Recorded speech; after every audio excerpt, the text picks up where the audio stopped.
afternoon and welcome to the Federal Executive Forum celebrating 21 years of profiling excellence in government IT mission programs. I'm Luke McCormack. During today's show, we will discuss progress and best practices with secure data sharing, strategies, and programs in the federal government. With me on today's show are Reb Butler, Senior Technical Advisor, Office for Cyber and Data, U.S. Space Force. Molly Prieto, Principal Deputy Director, Office of the National Coordinator for Health IT. Basha Saul, Director, Data Information Management and Enterprise Governance Division, Chief Data Officer, and Deputy Chief AI Officer for the Nuclear Regulatory Commission. Kevin Keeney, Senior Manager, National Security Defense and Intel at Snowflake. Alex Martinez, Director, Solutions Architecture, Public Sector, Global Government, Amazon Web Services, and Michael Cole, Chief Technology Officer, Federal Civilian General Dynamics Information Technology. We have an absolutely power-packed panel here. I'm delighted about it. We're going to start with Reb, you at the Space Force.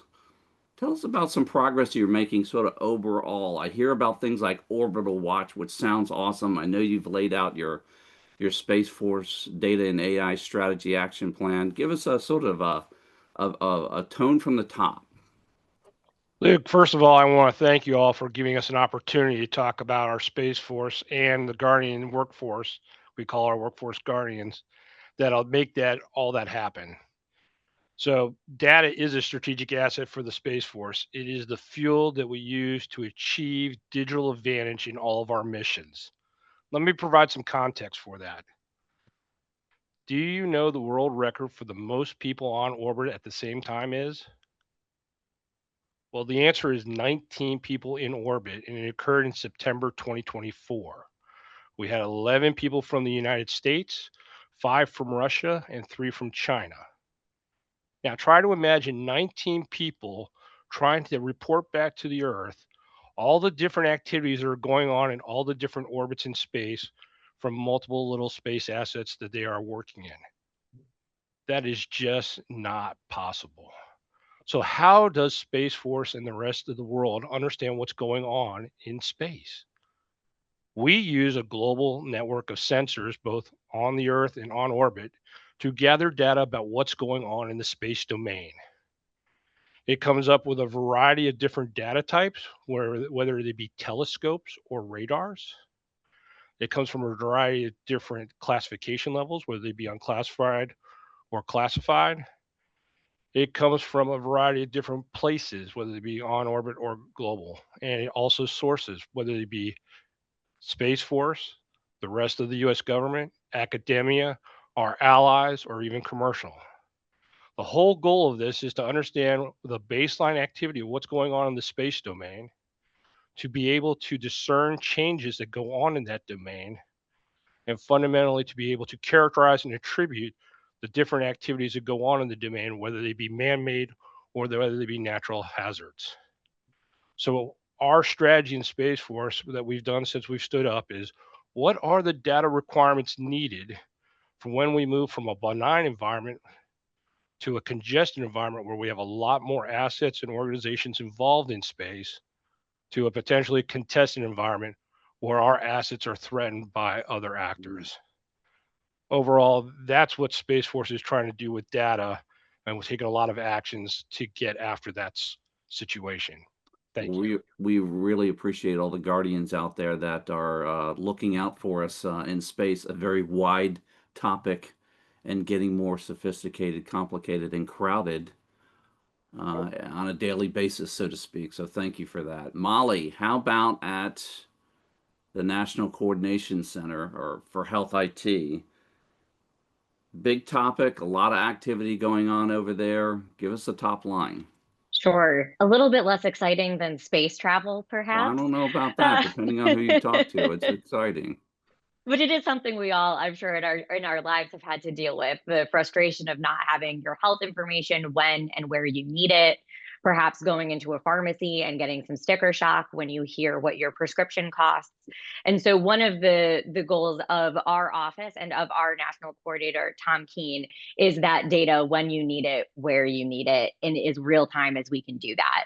So our job, while on this planet, and less exciting than being in space, but is to reduce that friction in the system and to make sure that you have that information when and where it matters most. I was just at a talk with Dr. Keene this week where he compared that to a bus, being able to track your bus in real time. If you're standing at a bus stop, you can see that bus coming, if it's going to be late, and then when you're going to arrive. Our health data should work that same way, and we should be able to follow the process, understand where it is, and be able to use it as the patient.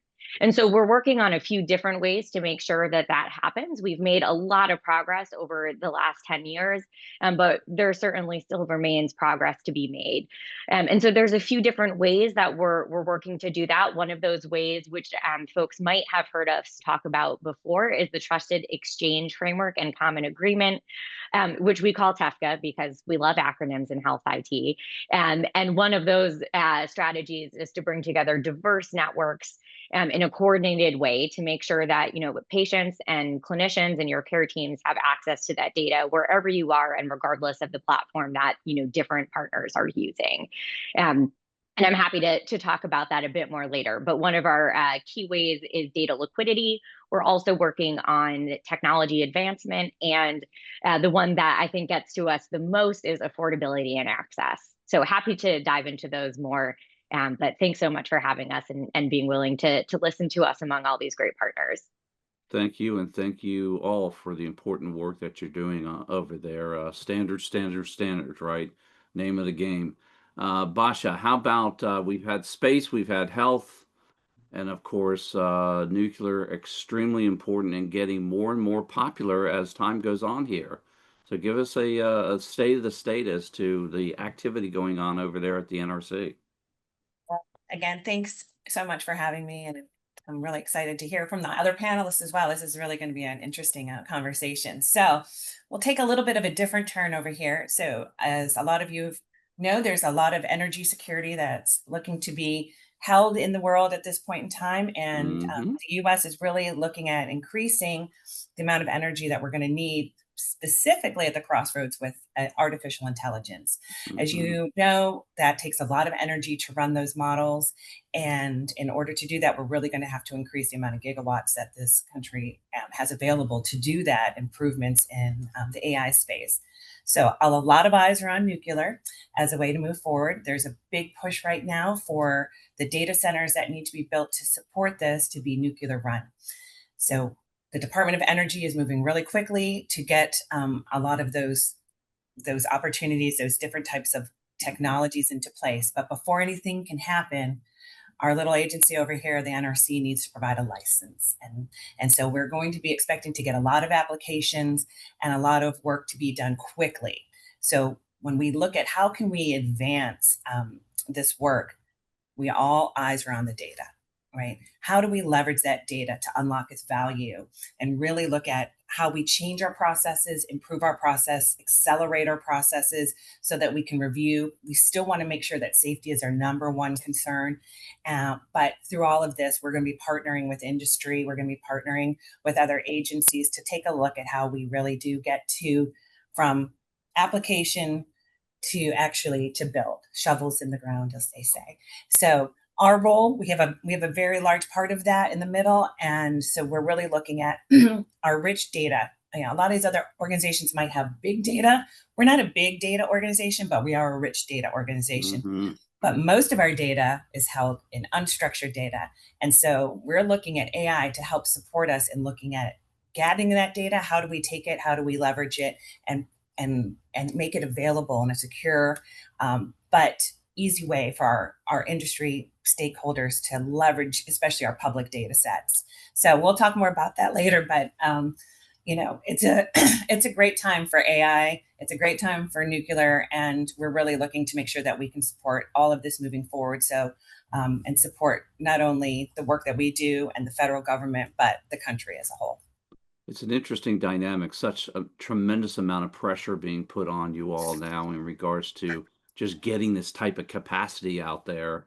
A lot of it because of the demand from AI, and that the fact that you're going to be using AI to solve some of those problems or those challenges, let's call them, Yes. is a kind of an interesting dynamic there. So hats off to all of you, and best of luck, right? The pressure is on, no doubt. The demand is incredible. I see some of these charts and it just makes my head spin. Kevin, Indeed. Snowflake, you all got here on the planet Earth just in time because there's a lot going on here.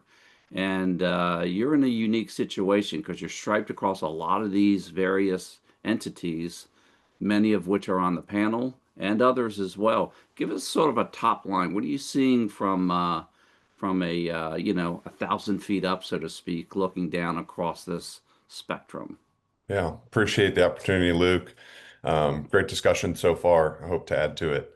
I definitely get the opportunity to meet with a lot of different folks, and Mm-hmm. my teams do. And so this whole concept of data sharing is not exactly uniform. Maybe there's some common threads that I would share. First and foremost, everyone is starting to understand that they've got to move beyond sort of that bronze layer of data, sort of dirty data, messy data. We've got to enrich it. We've got to tag it. We got to get our data ready. That's first and foremost. Before you go sharing it, you want to share the data that's valuable, whether that's internal or externally. And then when you share it, it's Snowflake, I think about sharing is not copying, which is really important. It's like making it available with the proper security and governance on it. And that often is just internal, what we would call a private share.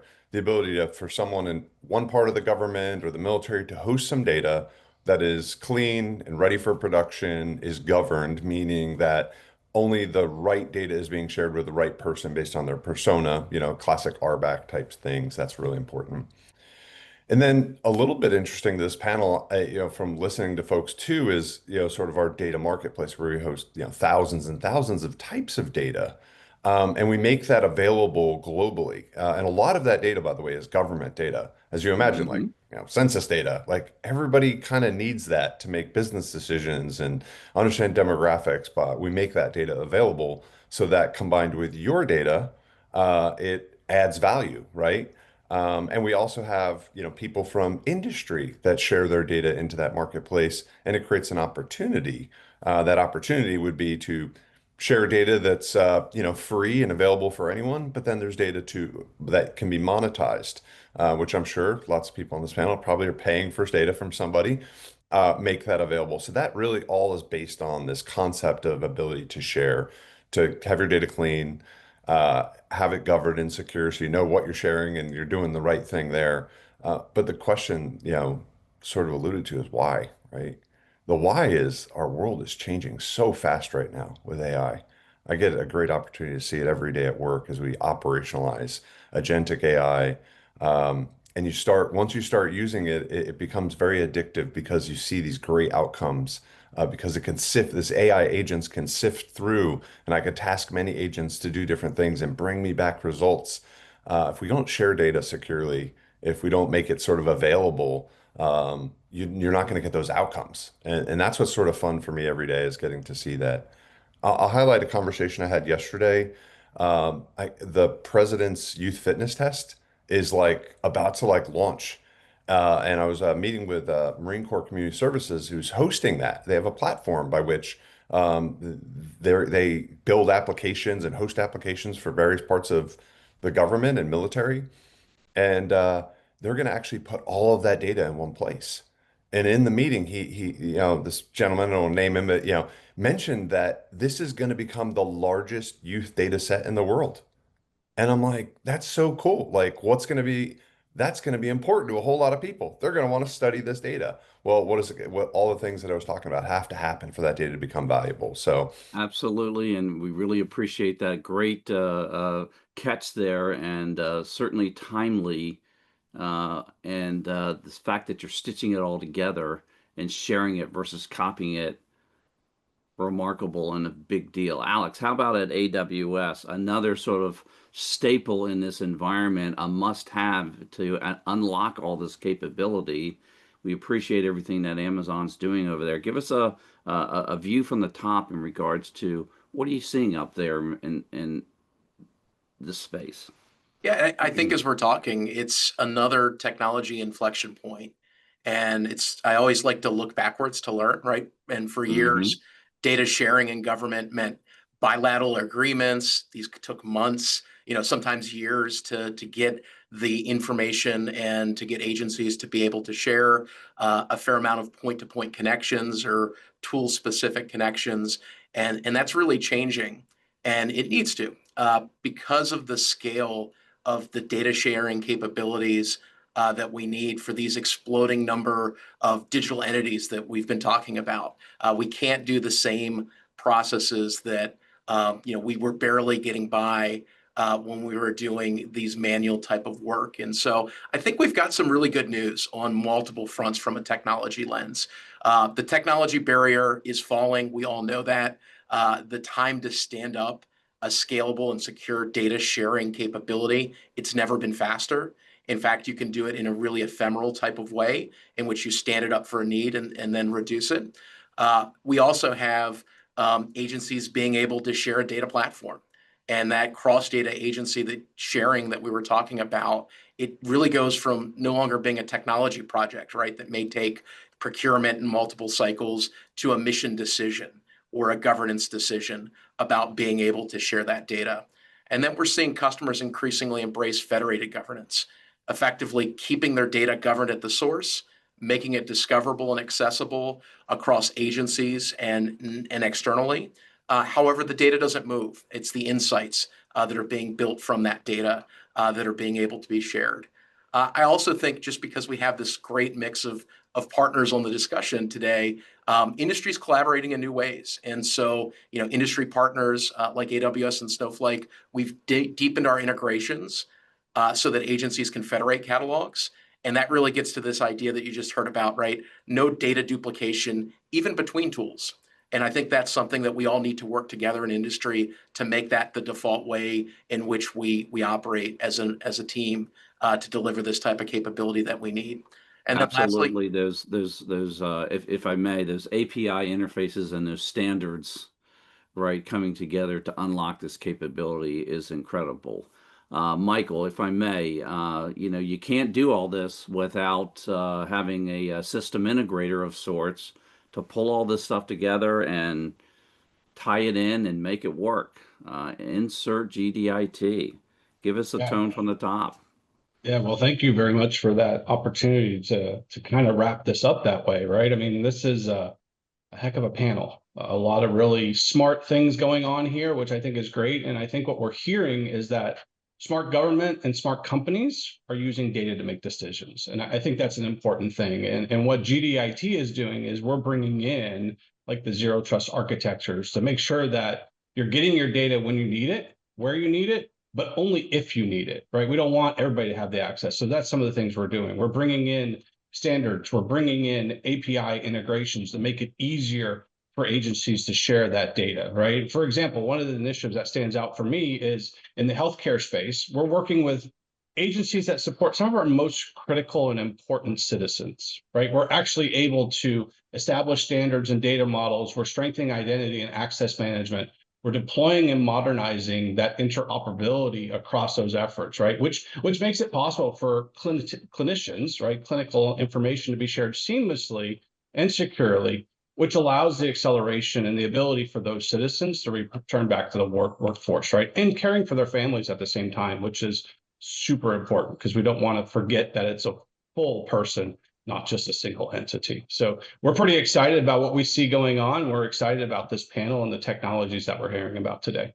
Fantastic use case, and we really appreciate everything GDIT is doing. All right, we're going to take a short break and we'll be right back.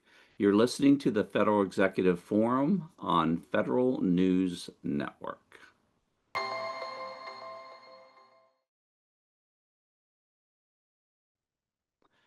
Welcome back to the Federal Executive Forum on Federal News Network. We are talking about, we're talking about data strategies, data sharing strategies, etc. We've got a power-packed panel here. We're going to talk about specific examples. Basha, I want to start with you over at NRC. Give us a specific example that you'd like to highlight. Sure, Luke. I'm excited to talk about a partnership where we currently have underway with our industry stakeholders. So as I have mentioned before, that we are really looking to accelerate the use of AI in our licensing review process. And so how that works here at the NRC is we receive uh, applications from our stakeholders and from industry, from utilities, and then it comes to us. And then on our side, we take it, and then we're going to use AI on our side. But they're also going to use AI on their side to prepare those applications so they have a much stronger application right out the gate. So that hopefully will reduce the amount of time it takes for us to go back and forth and and have questions. So in order to do that, we have worked with the partners in looking at our public data repository. It's called Atoms. And working with them, we have decided we will go ahead and curate those data sets for them. It's public data, but instead of having them scrape our data sets all day long, which is what was happening, we had all different industry and organizations scraping data. We now provide curated data sets. So they have confidence in that data. It's trusted, it's secure. We use an external SharePoint so that we also have some control over who's coming in and accessing it. The reason we want, even though it's public data, we want to have that because we want to get feedback. We want to be good stewards of that data. We want it to be a strategic asset, and we want it to be something that actually accelerates the application process. So we're finding great results. We also, it doesn't need to be monetized. It's public data. We want to provide that. So our data scientists meet monthly with key stakeholders, talk about which data sets are needed the most, and then we prepare those. In addition to doing that, in December, we released a new API. It's a full text API that also has reduced the amount of hits to our website, which again, it's something that we're all making sure that we provide that service to the public. That API was showcased in March at our annual conference, and we're getting great feedback about that.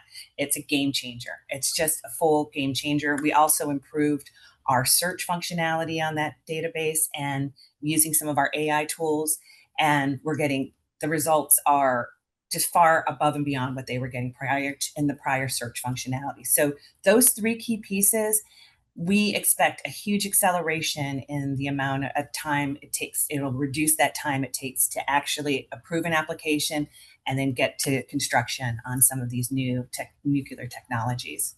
Shovel in the ground. We love Shovel it. in the ground. That sounds awesome. We really appreciate that, highlighting that example there. Kevin, how about at Snowflake? You all are striped across this community as we described. Give us one specific example you'd like to illuminate here.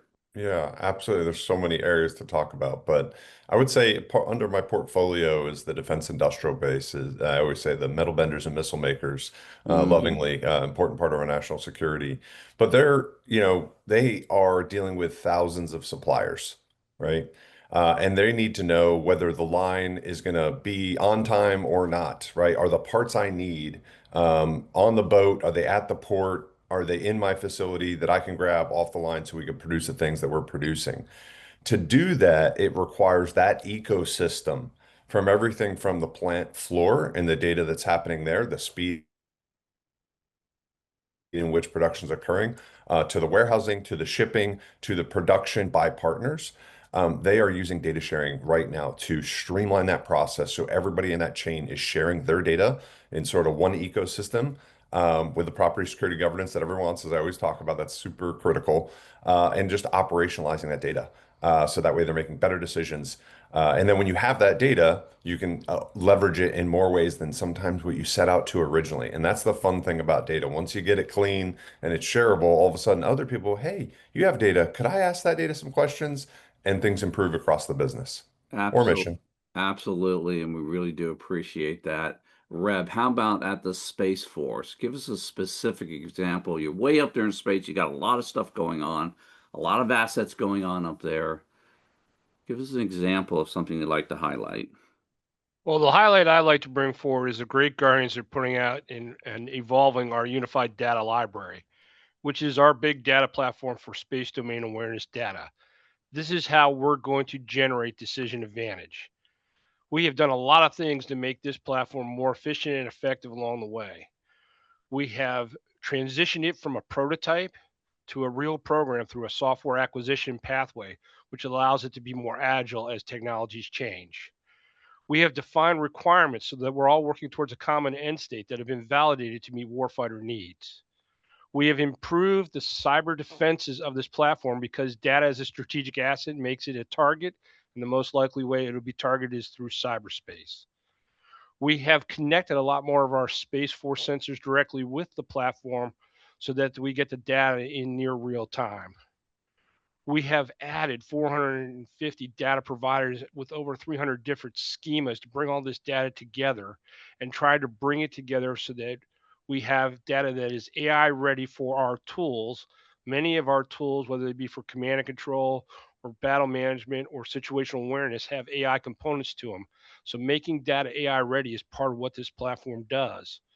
But most importantly, we're also trying to make it user friendly. As we onboard new data sources, we're trying to make it more efficient, effective, and a better experience. And that's part of what this platform has brought together. But what's its impact is really what the question you're asking me is.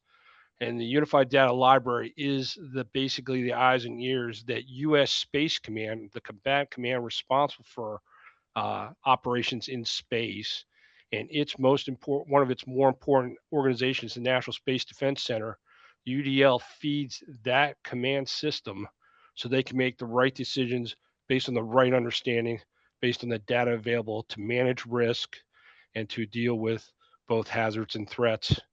And so that's why I'm really proud of all the work that all of our Guardians have done to make the Unified Data Library a much more effective and efficient platform today.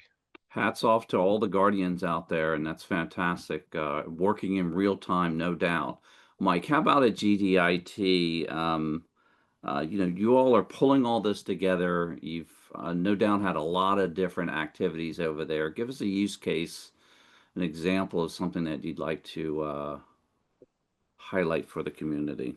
Sure. I think there's one that we're really proud of and excited about. It's a critical infrastructure program.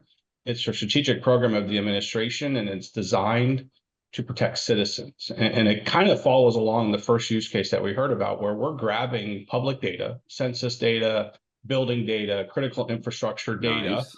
and we're bringing that in-house, making sure it's clean, applying AI to it, right? So that we can then target areas of improvement around critical infrastructure in cities, at the state, local, and it also integrates with the federal, right? To make sure that what we're doing is smart so that people can have clean necessities that they need in their life to stay healthy, to stay productive, to be productive citizens, right? A type of situation. So it's actually really a great program where we're really contributing to the safety of the nation. Really do appreciate that, and hats off to all the folks over there that are making that happen. Molly, how about at HHS, National Coordinator for Health IT? Your reach is massive, as you described there. You want to give us an example of an effort you have underway there? Sure. So it was hard to pick one, but I did mention TEFCA earlier. And Yeah. TEFCA, we like to, talk about it as our network of networks. And I think that's one of our most prominent use cases that we can talk about today. It's made a huge amount of progress over the years. So if you had heard of it in the past, we were talking about the qualified health information networks that we're beginning to join. Today, we have up to 11 QHINs who are now working across the country to connect different networks, to connect providers, public health agencies, federal partners. We also now have Indian Health Services and the Social Security Administration participating in TEFCA. We have grown from, at the end of before 2025, we had 10 million documents exchanged over the network. As of today, we have over 500 million documents that have been exchanged over the network. So the exponential growth really shows, as that trust, builds and as additional participants join, the value really increases. We're also working on what we call individual access services through TEFCA, which would allow any of us to use an app of our choice on our phones to be able to access our information across the country. So, for example, I've lived in Massachusetts and Wisconsin and now DC and Virginia. And so I've got data all over the place. And this is an opportunity for me to be able to see that all in one place. And I'm sure, I'm just one small example of all of us probably have information that maybe we forgot we even had a provider in a certain place. And TEFCA is a way to be able to coordinate that care and make sure that patients have access to it when they need it.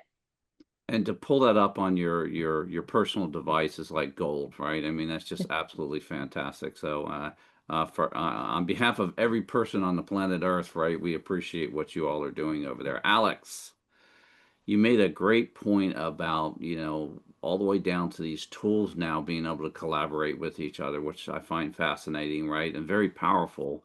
Would you give us an example of how all that sort of comes together? Yeah, and there's so much great work that we're doing with so many partners. If I had to highlight one, I'd highlight the OneGov program that we worked together to create a government-wide agreement between GSA and AWS. And this is $1 billion of savings for cloud adoption, modernization, and training.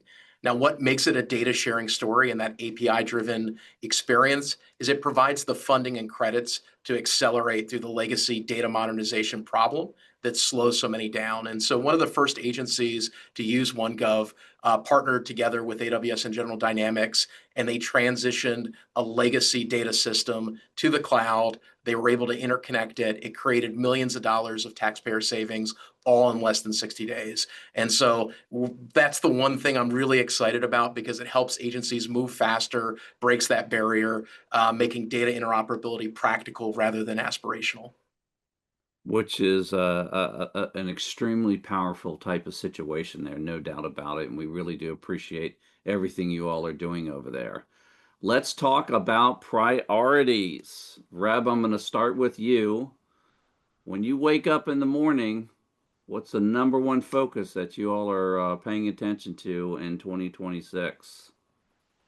Well, the things we pay attention to start with operational integration, making sure that we are integrated into the operations and making sure operations works effectively. The second one is interoperability, because interoperability is how our data gets from us to everybody else in the national security architecture. Without the ability to share data across the national security architecture with our allies, with our partners, which includes industry and other government agencies, our data is not effective. The third one is about mission relevance. And the top three missions that we tend to focus on when it comes to data is space domain awareness. So we have understanding in the domain and we prevent operational surprise. Command and control and battle management, so that we are operating and maintaining our assets on orbit in an effective and efficient way. And if threatened, we are ready to protect them from those threats. And also advanced training, taking those operational data and making training data so that our guardians is ready to use their tools in both in expected situations, but also to challenge them for the unexpected and see how they perform so they are ready when things don't go as planned, while still being able to operate through both the congested environment and a contested environment. Those are the things we work on every single day in Space Force. We really do appreciate all the work that's going on there and the laser focus, so to speak. Mike, how about a GDIT? What's the top focus that you all have in your organization for 2026? Yeah, when you think about it from data sharing, what we talked about with needing to have advanced real-time data, there's a few things that are going to be happening in the US over the next few years that you kind of think of as a mega event, right? We've got the World Cup, we've got the Olympics coming back, right? We have the normal Super Bowl, World Series, but these new mega events have global interest, right? Global viewership, global audience. We'll just say it makes them highly interesting to other people. So providing solutions that are putting that real-time data, not just people to people, but sensor to people data, is going to be really critical in protecting those events, so that when people come to the US, the safety they expect is existing, right? So that way we're protecting the citizens, protecting international visitors in a way that makes the US shine in the way that we should. Has to be rock hard, and we really do appreciate all the activity going on over there. Basha, how about at NRC? When you wake up in the morning, do you have like this AI tsunami kind of crashing into the building there? What's the focus number one priority for you this year? So interestingly enough, I because I'm both, data and AI, sometimes those are split. At Absolutely. this Which agency, is it's together, extremely right? powerful. Yes. And so every time I go to talk about AI, I always start with data, right? None of this is going to work. None of these AI tools are going to give us the results we need. We're not going to be able to trust it unless we can trust the data. And so for us, in order to trust the data, I need to have a workforce that understands, that is trained, that is focused on ensuring that we do have the best data sets, the cleanest data sets, that they're interoperable, that they can work across different systems. So when I look at it now, I take my step out. I need to make sure, one, that I have training. We've got the governance set up for that data. And then finally, we're going to be looking at all of our systems to figure out how to make the lowest common denominator. How do we have the most efficient way to move our data through the life cycle and unlock, again, that value? So the key things is training, making sure there's a workforce. Do we have the right people? Do we have the right skill sets? Are we upskilling? And we're continuing to keep a focus on data. And I'm happy to say that at our agency, it is a high priority. It's one of our chairman's priorities. And so that is helpful for us to ensure that our workforce is moving forward. And then really that they're paying attention to the data that's coming and going throughout the life cycle. And then finally, we really, with AI, we're in an era of change. And so even in the next couple of months, it's going to be looking different than where we are now. So trying to think about where we meet industry, meet progress, meet the needs of this agency and the needs of our stakeholders over the next 6 to 9 months is really a moving target. So keeping abreast of what's happening, keeping engaged and learning along with, again, everyone on this panel. It's been great to hear, but we all together have to continue to talk and look at what the next 6 to 9 months look like, let alone the next year. So, but without any of this, the data's got to be ready to go. Got to be clean, and it's got to be ready and accessible as well. That's super important. Alex, how about at AWS? Number one priority for you all in 2026? Well, I think we just heard one of the key areas. Our number one priority in our government team is helping customers deliver their AI-ready data foundations. Every agency wants to operationalize AI, but you can't build trustworthy AI on ungoverned, inaccessible data locked in silos. And so the data sharing infrastructure you invest in today is going to be your AI platform of tomorrow. Absolutely, and we really do appreciate you all focusing on that data. We're going to take a short break, and we'll be right back. You're listening to the Federal Executive Forum on Federal News Network. Welcome back to the Federal Executive Forum on Federal News Network. We are talking about data sharing strategies and programs across the federal government. We're talking specifically right now about priorities. I'm going to go to you, Molly, and talk about the priorities over there at the National Coordination for Health IT. Top priorities for you in 2026. Sure. So HHS is really focused on affordable, patient-centered, and being able to ensure that patients have access to the data that they need. And so over at ONC, we're working on advancing that goal with a focus on data liquidity, affordability and access, and technology advancement. And earlier in the segment, Luke, you mentioned standards. So thank you for giving me the opportunity to highlight my favorite topic, which is standards. Particularly looking at what we call FHIR-based APIs, which gets a little bit wonky, but really the way to achieve all of our priorities is through ensuring that we're all speaking the same language, making sure that data is moving, adhering to standards, and that allows us to get it on our phones, for our specialists to see it in their EHR system, for the pharmacy to be able to get their prescription. So really the foundational component of that is using FHIR-based APIs and being able to ensure that we're all speaking that same language. Really important, and those standards just really unlock this capability, right, and make this data flow securely, of course. Kevin, how about at Snowflake? Top priority for you all in 2026? Well, I think it's less about our priority and more about what we're hearing from customers, right? What's that demand signal? Yeah, absolutely. First and foremost, it's ease of use right now. We don't have I don't know, it feels like millions of data engineers and PhD data scientists we need. And organizations are like, I can't miss the boat for what's happening right now. right? And so they want ease of use, like ease of use to select the various AI models that they want to compare and contrast, or how do I get data in through ELT pipelines and tagging and enriching that data and combining data that's structured, unstructured, semi-structured, and they need UIs to do that, and ease of use sort of features are really important. So I think that's our number one, to help people get into these, latest and greatest data and AI technologies easily. Fantastic, and we really appreciate that. Let's talk about lessons learned. Reb, I'm going to start with you. You all are at the vanguard of sharing this data, getting access to this data, protecting it in space. Give us some lessons learned that you'd like to impart some wisdom on this audience. First one we've already talked about. We tend to focus on technology, but we also have to invest in people. Because if people aren't trained to use the data, don't understand the tools that are being used, don't understand the capabilities and limitations of what's going on, especially the data that's behind those tools, then fundamentally they aren't ready to contribute to the mission. There's lots of different tools out there. We want to pick the right tool for the right situation. We can use a hammer to open up a milk carton, but that's not necessarily the right tool for that situation. There are a lot of easier ways to do that. The other lesson learned is we need our partnerships.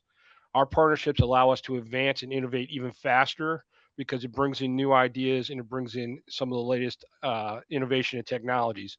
And that's part of the reason why Space Force wrote our international partnership strategy in 2025 to work with our allies. And in 2024, both the Department of War and Space Force wrote a commercial space strategy to lay out those ideas where we think there are common grounds and common goals that we can achieve together.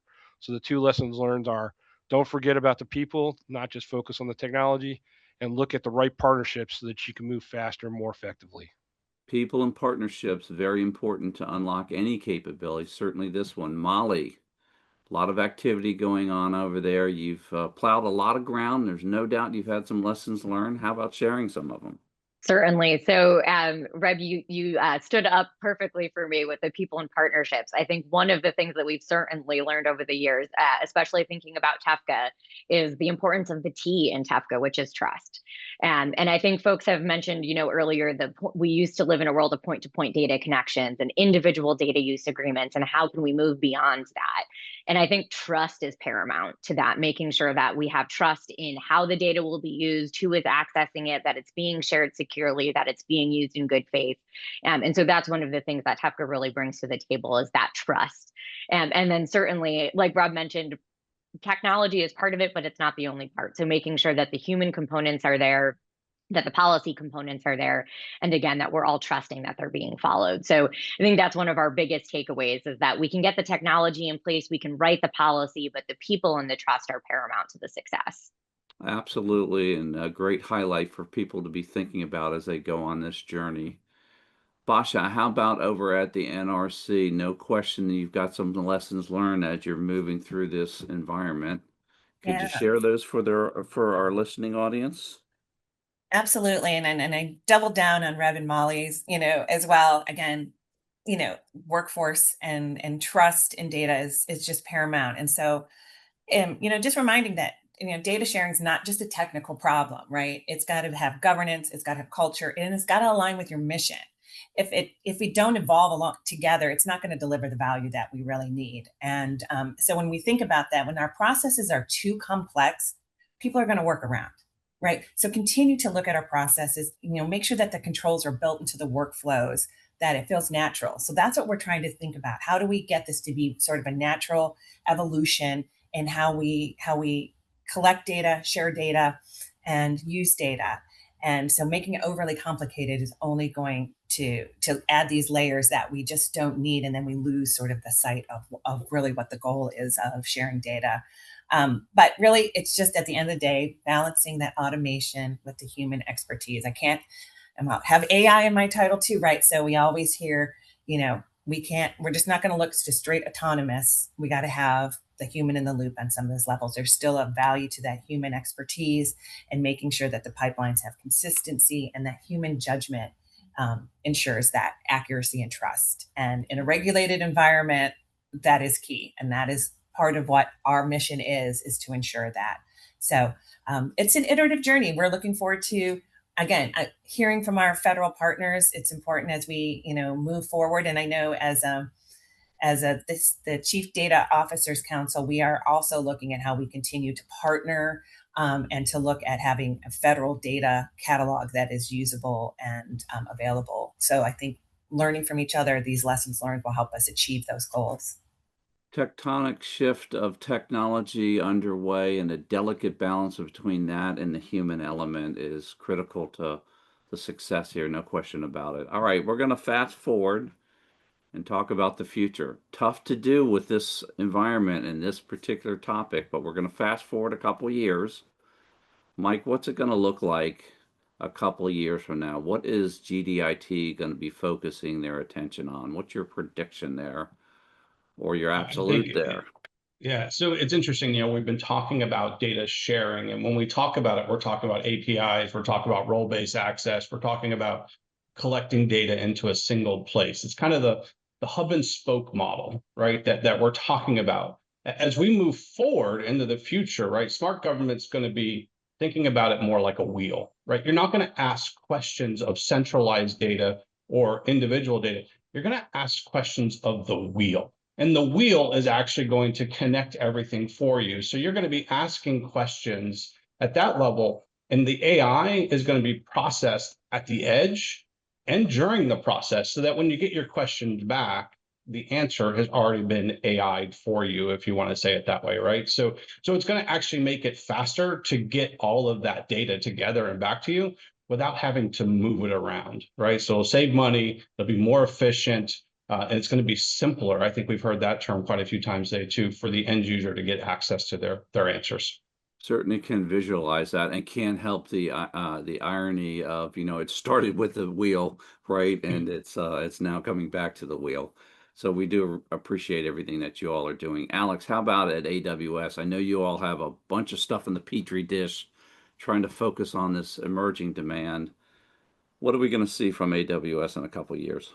Yeah, as everyone's talked about, AI and data sharing are converging. And so really this next generation is moving from this idea of data sharing to sharing insights. And agencies will need to move less and less sensitive data. We're going to run analytics where the data lives. We're going to share the results, and you'll get the mission value without the security risk of transiting and creating these single points of failure. I think also we'll see secure data sharing become the default, not the exception. And so with all these deepening industry partnerships, the question shifts from, can we share this data? Can we integrate with this different system, to what's the right question that we need the workforce asking? And I think that's the mindset shift that unlocks the most mission value for the agencies and the citizens we all serve. Really do appreciate that, and looking forward to that as well. Kevin, Snowflake, you all have some stuff in your petri dish, no question about that. What does the environment look like, the ecosystem look like for you all 2 years from now? What are you anticipating there? Yeah. I think 6 months in this world right now is hard to keep up with. I can't imagine a Really year or is. three from Really now, is. but I know. That's love why the I don't want to go question. further than 2 years, because that's like a decade. Right. You know? It's moving so fast just in my time here, which is coming up on a year at Snowflake. I think there's certain things that never will change, right? It is culturally, as a company, just staying laser focused on the customer and the outcomes that they want to achieve. I think something I'm seeing a cultural shift now that I think is going to continue to accelerate. I think, and I've been in uniform, I've been a government civil service worker, so I've had some different experiences in this ecosystem. The we are going to continue to want results sooner, quicker wins, outcomes that are delivered in weeks and not years. And I think that's going to continue to accelerate because this data ubiquity, the ability to do that is only going to continue, like Alex mentioned, the access of AI, which is just going to draw more and more demand to deliver results on projects in smaller incremental chunks and over time complete that picture, so to speak, because that's what customers are going to want. They want delivered results, and I think together, the folks in this panel working together, industry and government and military, are going to be able to do that because we just have to work and collaborate together like we never have before. I think that's going to continue. Absolutely, and we appreciate the highlight on the entire ecosystem working together. Basha, fast forward 2 years, am I going to be able to order up a micro nuclear capability on the side of my house and put an application in with my phone? What can I do in 2 years from now? Look at you. I think you can join the team, Luke. I think you got some good ideas there. I have to tell you, one of the things that I have been really, challenging my staff with is around analytics. So we have all the data. We want to get those insights. I heard Alex say that. We want to get those insights. We want to get to those trends. We want that predictive analytics to really be a leading part of our daily work here. And so my goal is to remove all dashboards in the next 2 years. No more dashboards. Let us get to natural language process. Let us get directly to the dashboards are in the between. Let's get to those insights. Get me that information that I'm actually trying to get from the dashboards. You can drill back down into that data. So if we've got that trusted, clean set of data, let me just get right to those insights. Let me get folks what they need to do and they can get out the door.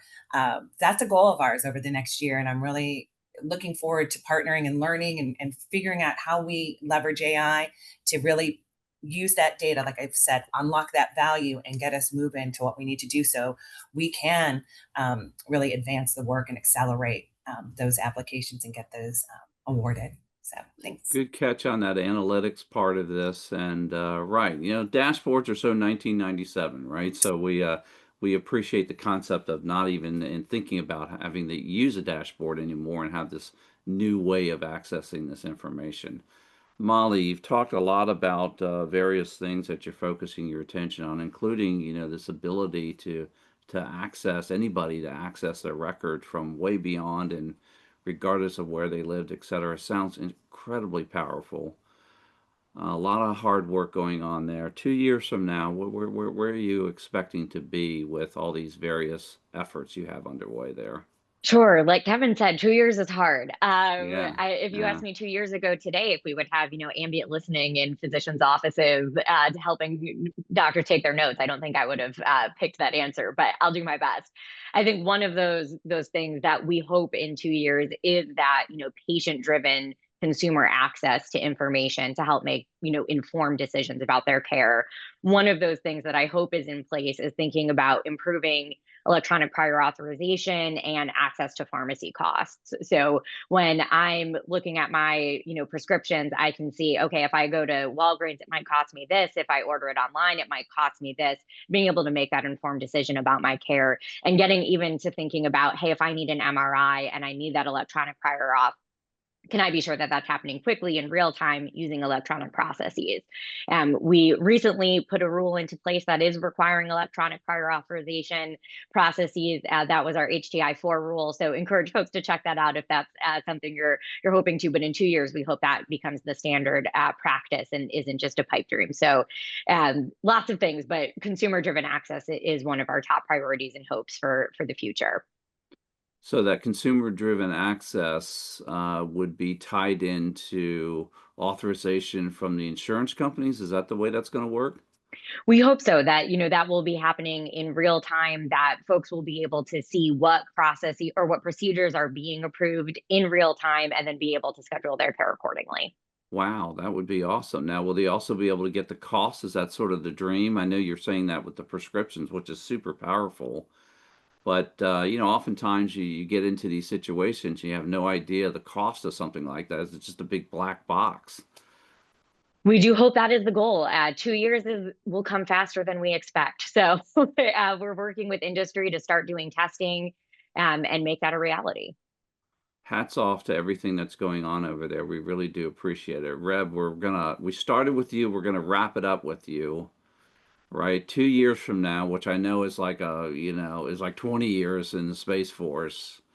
What can we expect to see? And it didn't go unnoticed. The Guardians are not only sort of trying to keep all these different pieces of information separated, et cetera, in these assets, but also protecting them, right? There's a not from just the cyber play, but all kinds of other things going on up there in space, right? It's the new frontier, if you will. Luke, thanks. That makes a lot of sense. I'm going to do a reverse order. I'm going to talk about it a little bit from a technology perspective and then talk about the people. So technology, I'm going to actually start with the bad news. I'm very fearful of new attack vectors. Mm, As we talk about bringing data together and making data as a strategic asset, we also have innovative adversaries and innovative threats. They're going to go after that data, and that will open up new attack vectors that we have to anticipate and start building the resilience into our architectures and our systems today, so that we can protect that data, make sure it's authoritative, and doesn't lead us down to the wrong decision path. It's not just making decisions faster, but it's making it based off authoritative data sources or the right data with the amount of risk that we have to manage. On the technology side, I know we're going to have more sensors and more assets on orbit that we're going to have to manage. I know that we're going to have to improve the way we do data management. And I appreciate our industry partners already talking about going from a federated solution on how do we do data management, because some of that part of that federation solution will be on the ground and on Earth, but some of that may also end up in orbit. And that computing at the edge is going to be really important. From the people side, I have to raise the AI literacy of my entire guarding workforce so that they become more comfortable with human machine teaming. If they're not comfortable to use the tools will not be used. And then that puts us behind. So fundamentally, we're back to getting the right tools in the right hands with the right training. And sometimes that will require upskilling and education so that we can be a more effective force and achieve space superiority for our nation and our partners and our allies. really do appreciate that, and I appreciate everyone taking the time out of their busy schedules to join us for this program. I'd also like to thank all of our sponsors for supporting us on this show. I'd like to thank the good people here at Federal News Network that make our program so successful and enjoyable. And most of all, I'd like to thank the listening audience out there that tune in every month. You've been listening to the Federal Executive Forum, part of Federal News Network.